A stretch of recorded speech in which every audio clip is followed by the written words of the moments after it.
सोनापुर गांव में एक मोहन नाम का लोहार रहता था। वह शरीर से थोड़ा कमजोर था और काम का दबाव बहुत रहता था उसके पास।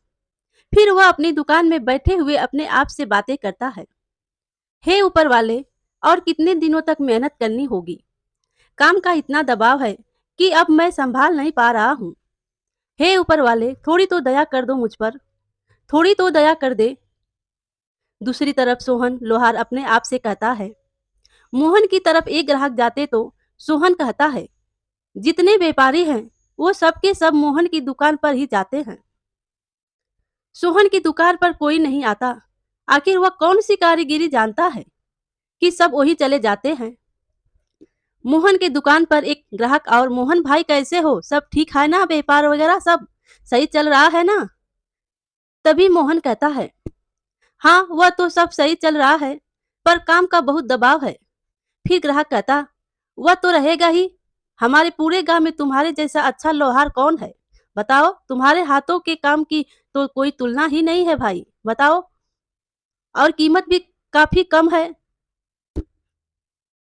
तुम पर तो काम का दबाव रहना स्वाभाविक है। फिर मोहन कहता है, हाँ यह सब तो आप लोगों और उस ऊपर वाले की वजह से है। दिन प्रतिदिन उम्र भी तो बढ़ रही है। काम का इतना दबाव रहने से बहुत परेशानी रहती है। अगर तुम यह काम नहीं करोगे तो हम किससे करवाएंगे, बताओ। फिर मोहन कहता है, और भी तो मेरे जैसे बहुत लोहार है ना। ग्राहक कहता है, वह तो तुम्हारे दुकान के सामने ही दुकान सोहन का दुकान है, पर वह तो एक नंबर का धोखेबाज है, इसलिए तो उसके पास कोई नहीं जाता है। फिर मोहन कहता है, हाँ सोहन ने कभी काम को मन लगाकर नहीं सीखा। जाने दीजिए, आपको कौन सा काम करवाना है। फिर ग्राहक कहता है, मेरे लिए एक मजबूत पकड़ बना दीजिए। फिर मोहन कहता है, अच्छा ठीक है, आप परसों आकर ले जाइएगा, कुछ एडवांस देते जाइएगा।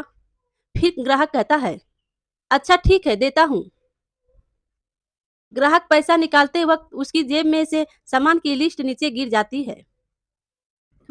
ग्राहक मोहन को पैसा दे देता है और कहता, अब मुझे बाजार से सामान की खरीदारी करनी होगी। अपनी पत्नी का हुक्म तो मानना ही पड़ेगा ना। लेकिन वह नीचे गिरी लिस्ट को नहीं देखता, ना मोहन ही देख पाता है। ग्राहक के जाने के बाद मोहन हाथ जोड़कर भगवान से कहता है, भगवान फिर से एक और ऑर्डर, पहले से 3 ऑर्डर का काम बाकी है। कल तक किसी तरह उनका काम खत्म करना ही पड़ेगा और परसों तक एक पकड़ बनाना होगा। कुछ समझ नहीं आ रहा है मुझे। थोड़ी दया करो ऊपर वाले, थोड़ी दया करो मुझ पर। चाहे तुम मुझे और 2 हाथ दे दीजिए या कोई दूसरी व्यवस्था कीजिए। तभी आसमान से एक ज्वाला आती है। तभी मोहन देखकर कहता है, अरे यह क्या, अग्नि ज्योति हवा में तैर रही है। फिर वह अग्नि ज्योति बोलती है, डरने की कोई जरूरत नहीं। वस्त मोहन। फिर मोहन बोलता, कौन कौन है आप। फिर अग्नि में जो देवी होती है वह बोलती है, मैं इच्छा देवी हूँ। तुम्हारी सच्चाई और कार्य के प्रति एक निष्ठा देखकर मैं प्रसन्न हुई हूँ, इसलिए तुम्हारे पास आई हूँ। बोलो मोहन, क्या चाहिए तुम्हें। फिर मोहन बोलता है, हे देवी, आप तो अंतर्यामी हैं। आप तो जानती हैं कि मुझ पर काम का कितना दबाव है। इच्छा देवी, मुझे ऐसी शक्ति दीजिए, भले ही मेरे पास कितना ही काम क्यों ना आ जाए, मैं जल्द से जल्द कर पाऊं। फिर इच्छा देवी कहती है, तथास्तु, यह लो, यह एक चमत्कारी चांदी की हथौड़ी है। तुम जिस धातु की वस्तु बनाना चाहोगे उस धातु की परत पर एक बार हथौड़ी की चोट करके वस्तु का नाम लेने पर वह वस्तु अपने आप ही तैयार हो जाएगी। वह हथौड़ी मोहन के हाथ में आते ही मोहन बोलता है, धन्यवाद इच्छा देवी, धन्यवाद। फिर इच्छा देवी बोलती है, और हाँ मोहनलाल, अगर किसी को इस हथौड़ी के बारे में पता भी चल जाए तो भी उसे संपूर्ण पद्धति कभी भी मत बताना। जैसी आज्ञा इच्छा देवी। इच्छा देवी गायब हो जाती है। उसके बाद मोहन कहता है, जरा देखूं तो इच्छा देवी के दिए हथौड़े से काम होता है या नहीं। यह रहा लोहे का टुकड़ा। हे लोहे के टुकड़े, अब जल्दी से एक पकड़ बन जा। फिर मोहन एक हथौड़े उस लोहे के टुकड़े पर मारता है। टुकड़ा पकड़ में बदल जाता है। फिर मोहन कहता है, चमत्कार, आश्चर्यजनक, धन्यवाद धन्यवाद इच्छा देवी, आपके चरणों में सत सत नमन। वह जो ग्राहक मोहन की दुकान पर आया था अब बाजार में कहता है, बाजार का सारा काम तो हो गया। अब पत्नी की लिस्ट निकाल कर देखता हूँ पर्ची में क्या लिखा हुआ है। देखता हूँ, जेब में हाथ डालता है और कहता है, कहाँ गया, मर गया, कहाँ चला गया। वो घर से तो लिस्ट लेकर ही निकला था। लगता है मोहन की दुकान पर भूल गया। हो सकता है, यही हो सकता है। मैं जाकर देखता हूँ। एक बार वह मोहन के दुकान पर जाता है। मोहन भैया, मोहन भैया, जब मैं एडवांस के पैसे दे रहा था तब मेरी जेब से कोई कागज गिरा था। क्या जरा एक बार देखना तो। मोहन कहता है, कागज वो देखिए, सामने लगता है कागज गिरा हुआ है। फिर ग्राहक कहता है, हाँ हाँ यही है। वह लिस्ट में चलाता हूँ। तुम्हारी भाभी का गुस्सा तो तुम्हें पता ही होगा ना। रुके भैया रुके, वह जो पकड़ आपने बनाने को दिया था वह बन चुका है, लेते जाइए। ग्राहक कहता है, अभी थोड़ी देर पहले ही तो दी थी मैंने, इतनी जल्दी बन भी गई। तुम्हारे हाथ में तो जादू है भाई। मोहन कहता है, वह एक तरह का जादू ही है। जो भी हो या लीजिए। ग्राहक कहता है, अच्छा और कितने पैसे दूं। मोहन कहता है, इसके हो गए 50 रुपये। आपने 10 एडवांस दिए थे, अब रह गए आपके 40 रुपये, वही दे दीजिए, बहुत है। ग्राहक कहता है, अच्छा यह लीजिए, तुम्हारी तो कोई तुलना ही नहीं है। मोहनलाल, इतने कम समय में पकड़ बनाने वाली बात मैं सबको बताऊंगा। वाह, बहुत बढ़िया बनी है पकड़, बहुत अच्छा। अच्छा मैं चलता हूँ। उधर सोहन अपनी दुकान से बैठा बैठा देखता है कि मोहनलाल की दुकान पर और ग्राहक जा रहे हैं, तो कहता है, अरे बाप रे, इतने सारे लोग मोहनलाल की दुकान पर जा रहे हैं। मेरी तरफ तो कोई नहीं नजर उठाकर नहीं देखता। तभी वे सभी ग्राहक मोहनलाल की दुकान में पहुंचकर कहते हैं, नमस्कार भैया, आप ही वह मशहूर मोहनलाल लोहार हैं। मोहन बोलता है, हाँ कहिए। फिर वह लोग बोलते हैं, मुझे किसी से पता चला है कि आप कुछ मिनटों में ही लोहे की पकड़ बनाकर दी थी। कैसे बनाई आपने वह सुंदर पकड़। वह आपकी बहुत तारीफ कर रहा था। वह बोल रहा था कि वह पकड़ बहुत सुंदर, टिकाऊ और मजबूत थी। फिर मोहन बोलता है, बस ऊपर वाले की दया है और कुछ नहीं। फिर ग्राहक बोलता है, ठीक है, मेरे लिए एक लोहे की बाल्टी बना दीजिए। अच्छा सा। दूसरा ग्राहक बोलता है, मेरे और मेरे दोस्त के लिए एक एक पीतल की बाल्टी बना देना।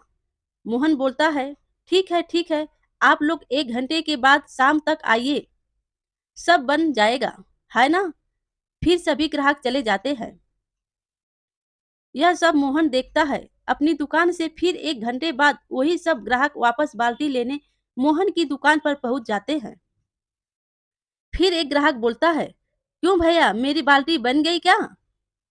तभी मोहन कहता है, आप तीनों की बाल्टियां बनकर तैयार हो चुकी है।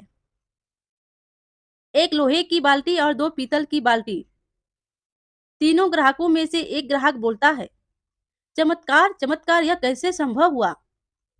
फिर वह तीनों ग्राहक अपनी अपनी बाल्टी लेकर चले जाते हैं।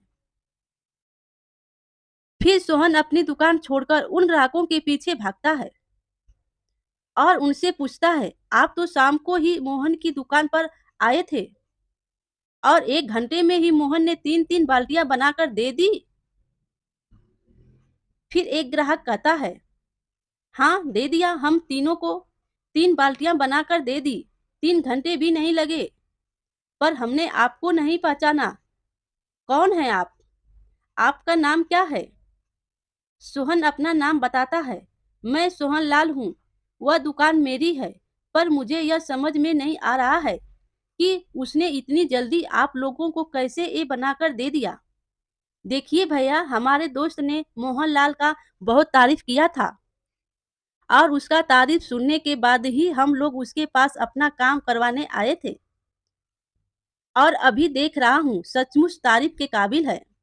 ऐसा लगता है कि वह लोहार नहीं है, सचमुच जादूगर है। फिर सोहन कहता है, हाँ ठीक है, ज़्यादा तारीफ करने की ज़रूरत नहीं है।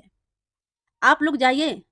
तभी एक ग्राहक का था, अरे अब बाप रे बाप! कितना ईर्ष्यालु आदमी है, खुद तो सही से काम करता नहीं, ऊपर से दूसरों की तारीफ सुनकर जलन भुन जाता है। फिर भी ग्राहक आगे चले जाते हैं।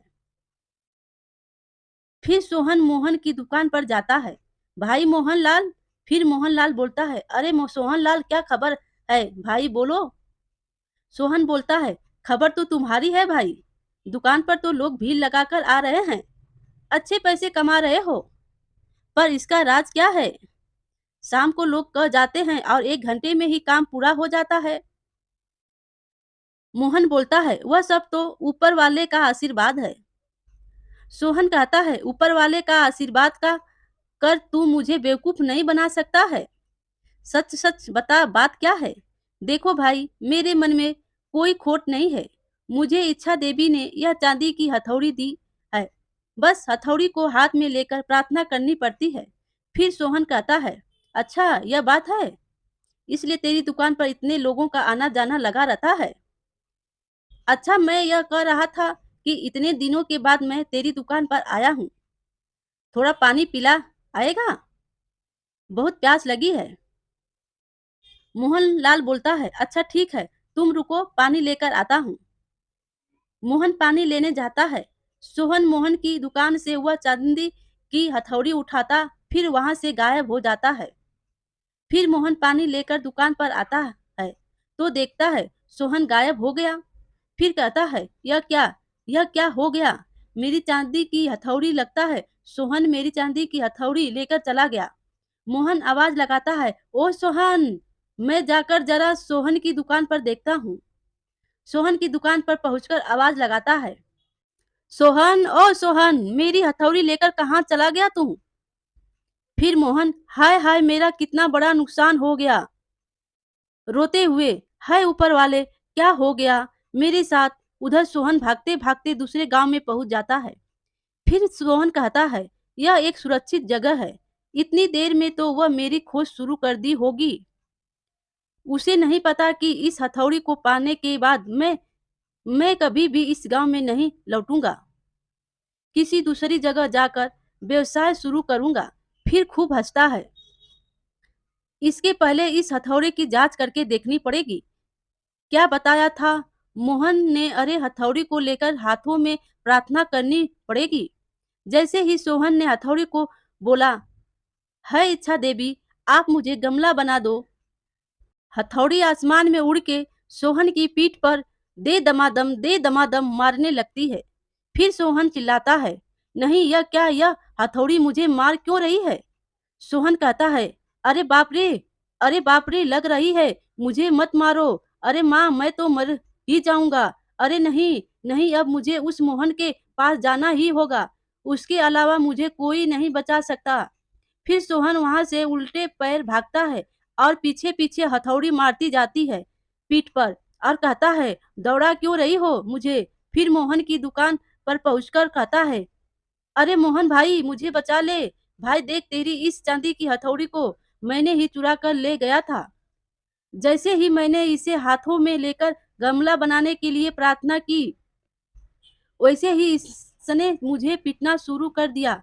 फिर मोहन कहता है, अच्छा किया, इच्छा देवी से प्रातः हथौड़ी को चुराने का दुस्साहस करने के लिए सही सबक मिला है तुझे।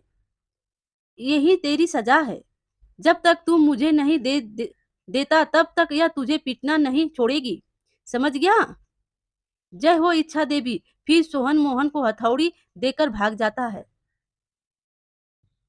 मेरे प्यारे दोस्तों, कहानी अच्छी लगी हो तो लाइक कीजिए और अपने दोस्तों में शेयर कीजिए, और चैनल पर नए हो तो चैनल को सब्सक्राइब कीजिए। Thank you.